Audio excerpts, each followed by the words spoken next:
Hi, I'm Darren. Hi, I'm Gordon. And we're the two gay reefers.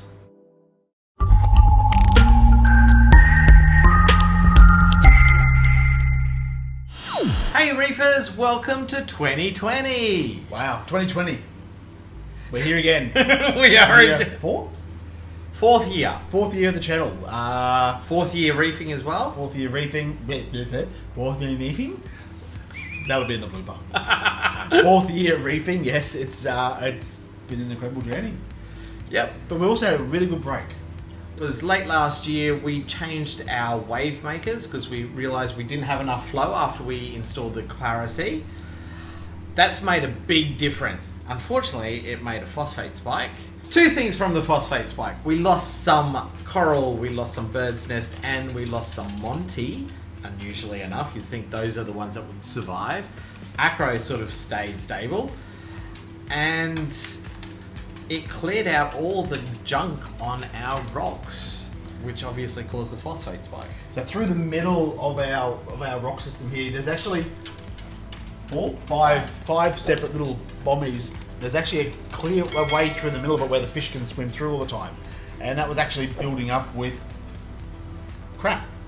Wasn't just that, it was just on the rocks as well. Like in general, just because there wasn't enough flow, we've never had enough flow.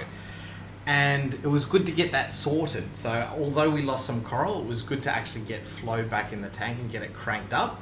After that, we sort of sat back and went, well, we don't want to lose any coral. What's going on? And we've always sort of been up and down reefers. We've never had like a huge run of where the tank is super duper good.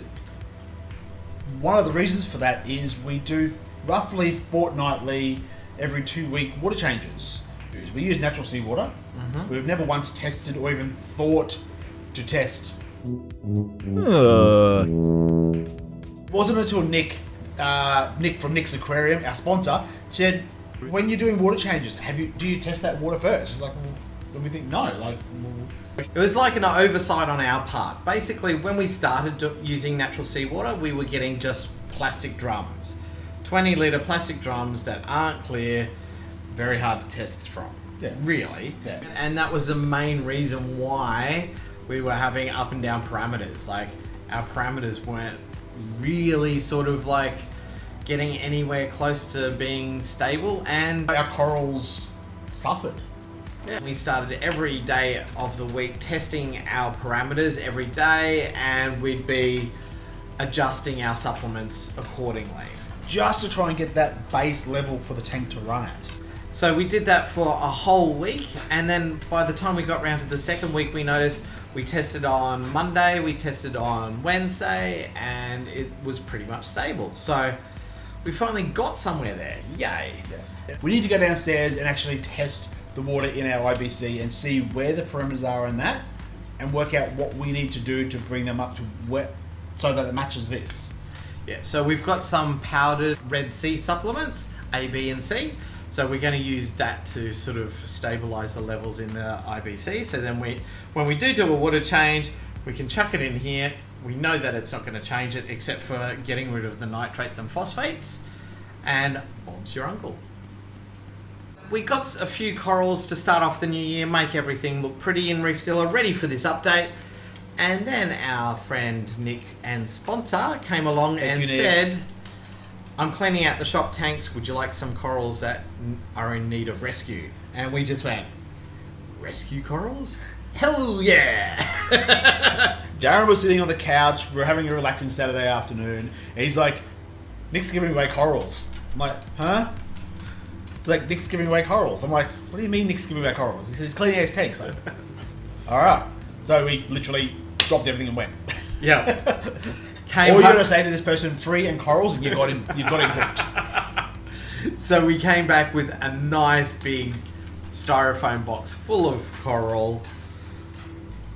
Probably about 20-30 corals or something. What are you using there, Darren? Reef Dip. What's the importance of Reef Dip? Kills nasties.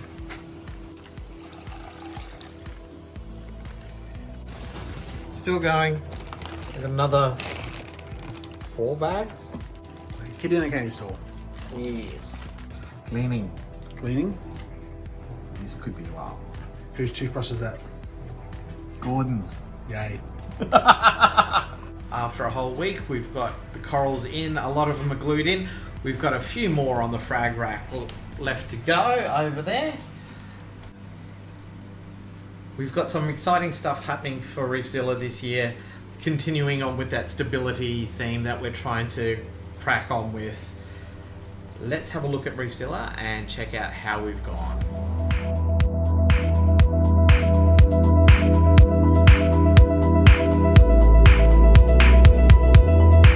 So let's take a look at all the new corals we've put in.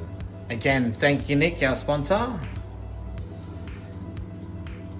So probably the most noticeable one straight up is the blasto down here.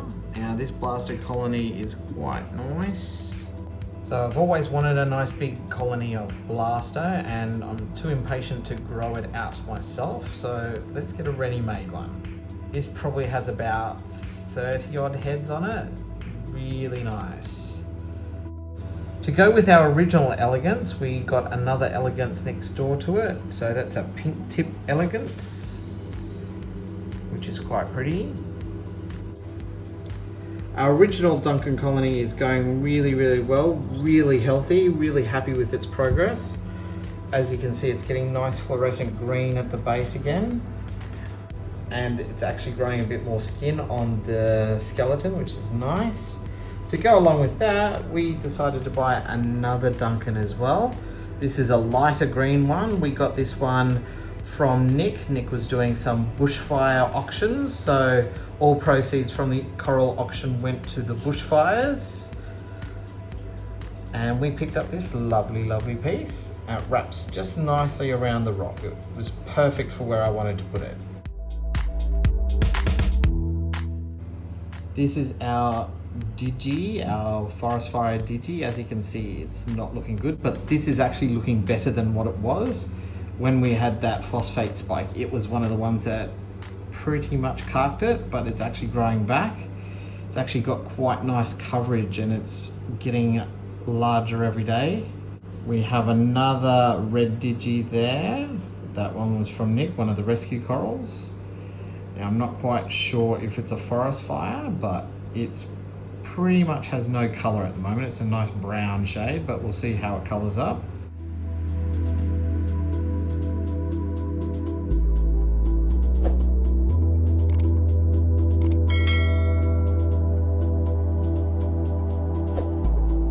We've got these lovely Sunny D zoas as well. This is from Gallery Aquatica. Now they struggled for quite a bit. They closed up tightly and wouldn't open for like probably 2 months. And then ever since we've started getting more stable parameters, they've opened up. There's another Leptastria under here. This is an orange and brown one. It's pretty much overgrown the whole plug that it was on. I'm hoping this will brighten up this really dark area under the Duncan. There we have a Leptastria. Above that is a little rescue coral I got from Nick previously as well. It's actually got a little branch coming off the side there, which is good to see. We've got this lovely cocoa worm here, or cocoa worms I should say. I'd say there's 2 in there. He's going really well since we've got him as well.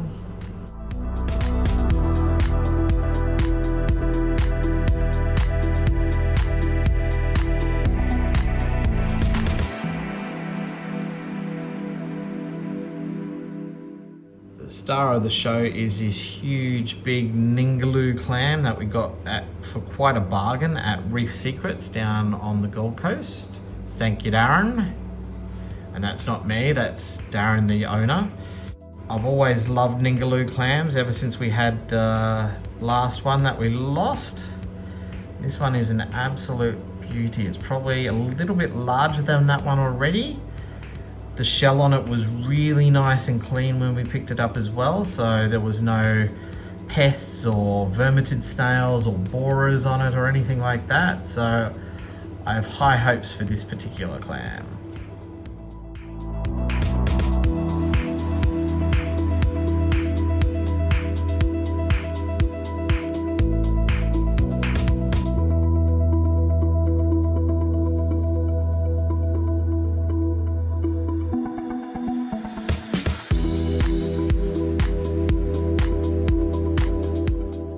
we picked up this nice bi-coloured hammer there.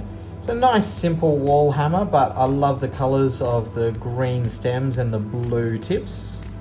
So is our pectinia.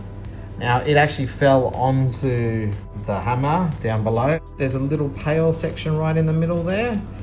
So lost flesh there, but as you can see, it's healed up quite nicely.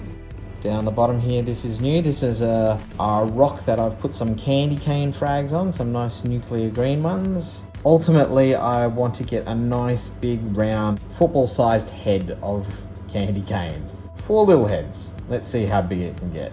We've got Mr. Meeseeks just chilling half under a rock. This is our original chalice there. As you can see, it's really starting to get its color back. I've trimmed some of the dead edges off it to make it look a bit more presentable, but I'm really surprised with the drastic change in color. As you can see here, this was about a month or 2 ago, and this is it now. So really big change in the color there.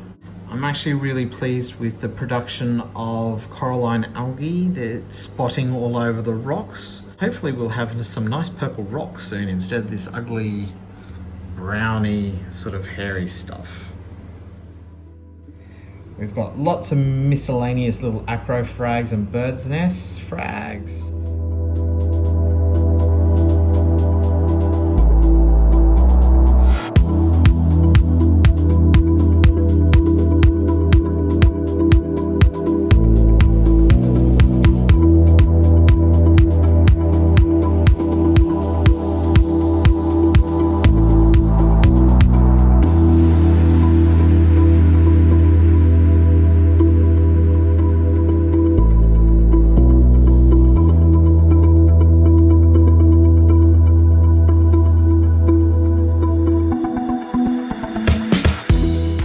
Bugs did get glue in his mouth when I was blowing all the corals in. Silly little duffer. But all in all, the tank's starting to look nice and full. All the fish are fat, healthy, and happy.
But we're just at a good place with the tank now.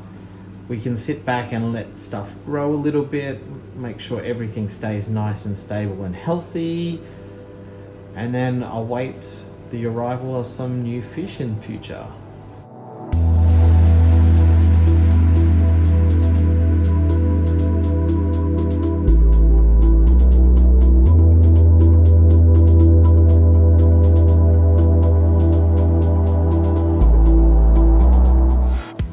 Anyway, if you've enjoyed today's video, like, comment and subscribe. Like, comment, and subscribe. Like, comment and subscribe. And as always, be excellent to each other and keep it salty, everyone. Bye for now. See you guys.